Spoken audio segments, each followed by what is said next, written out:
ಒಂದಾನೊಂದು ಊರಲ್ಲಿ ಒಬ್ಬ ಹುಡುಗನಿದ್ದನು, ಯಾರಿಗೂ ಹೆದರದ ರಣಧೀರನು.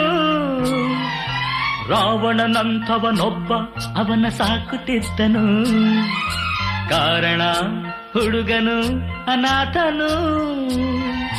ಭೀಷ್ಮ ಅರ್ಜುನರೆಲ್ಲ ಹುಡುಗಿಯರ ಕದರಲ್ಲ, ಹಾಗೇನೆ ಈ ಹುಡುಗ ಮಾಡಲೆಂದು ಹೋದಾಗ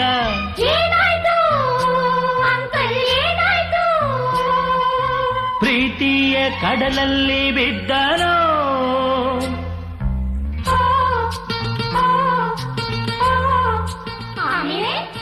ಲಾಲ ಲಾಲ ತರನ ನಾನನ